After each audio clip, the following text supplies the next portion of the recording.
Thinking in terms of frequency means thinking in terms of feeling. We understand the thoughts and the words, that language. That makes sense. Feeling is a different language. Feeling is something else, okay? Thinking in terms of frequency means becoming aware of your baseline feeling state and everything that affects that. So what are the things that impact your baseline feeling state, that influence your baseline feeling state? Well, people, for sure, food, music, thoughts, beliefs. There's things both on the inside and on the outside that impact your baseline feeling state, isn't there? These things that impact your frequency. So we're going to talk about here why you should think in this way and what it means for you. Because when you start thinking in this way, it gets very interesting. You start to become aware of what is meant by science when they say everything is energy.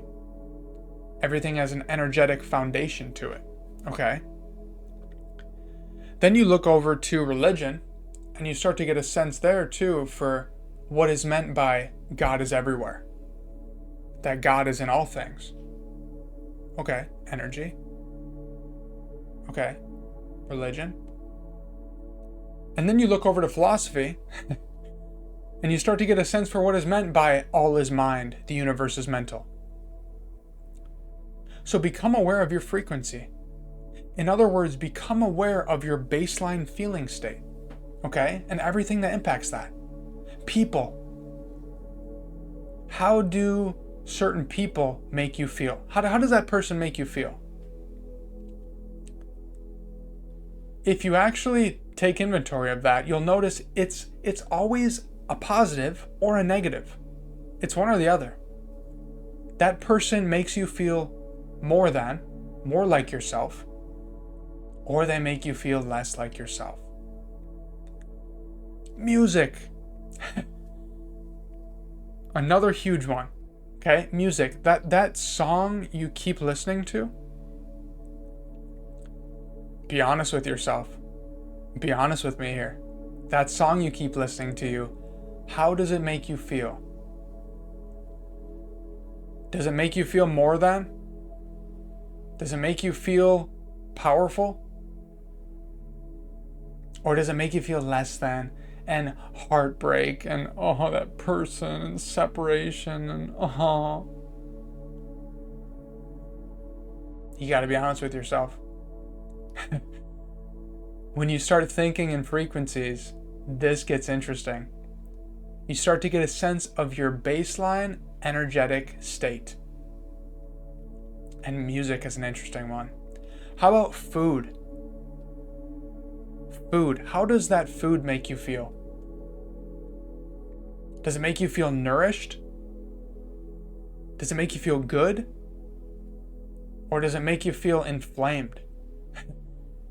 And anxious and restless and noise? Does it make you feel that way? You see, there's things that clear your signal, that keep your frequency crystal clear, and there's things that cloud your signal, make your frequency static.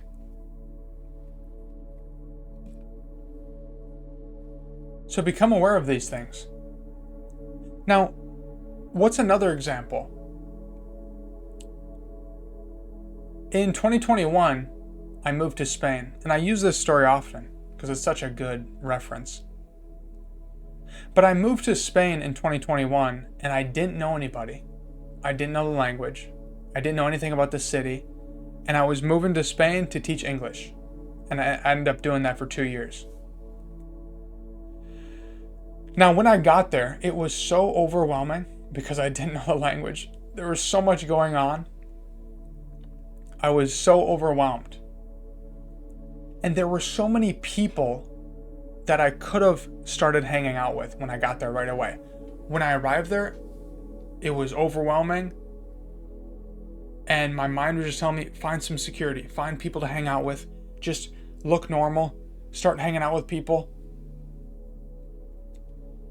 But if I listened to my feeling state and what my frequency was telling me at a deeper level, my feeling state was telling me that I didn't want 12 drinking buddies.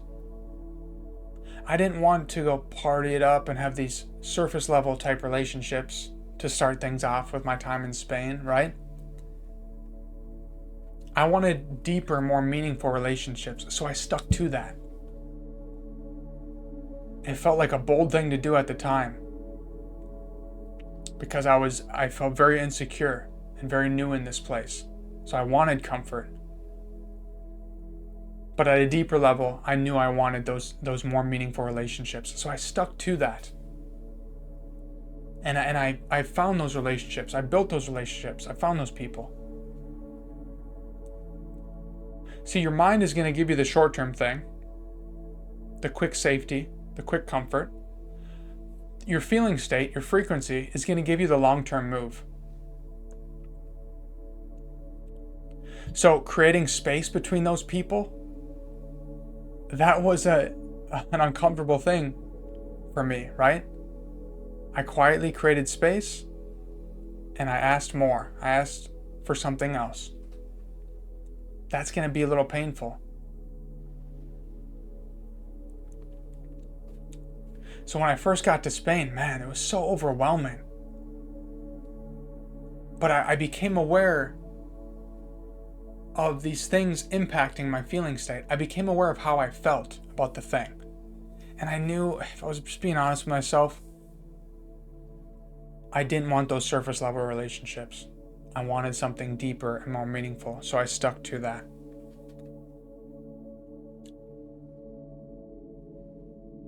So why think in this way? Well, Nikola Tesla, in the 1900s, early 1900s, said, if you want to know the secrets to the universe, think in terms of energy, frequency, and vibration. Neville Goddard, in the mid-1900s, said, feeling is the secret. Carl Jung has this quote where he says, until the unconscious is made conscious, it will run your life and you will call it fate. You got to become aware of the unconscious, aka your feeling state. It's a subtlety. If everything is energy, you have to become aware of your energetic makeup. These things that you're attracting into your life, these people, circumstances, it's based on what you are attracting, on what you are. And when you think in terms of frequency, you become aware of what you are at an energetic level. The things you're allowing into your life at an energetic level. Because like we said, there's things that are influencing your frequency. People, music, food, thoughts, beliefs. You double down on the positive ones and you create space between the negative ones. And when you do that, you understand at a deeper level what is meant in religion by seek first the kingdom of heaven and all that should be added unto you. Seek first the higher frequency. Seek first the higher emotional baseline. Ah, that's nice.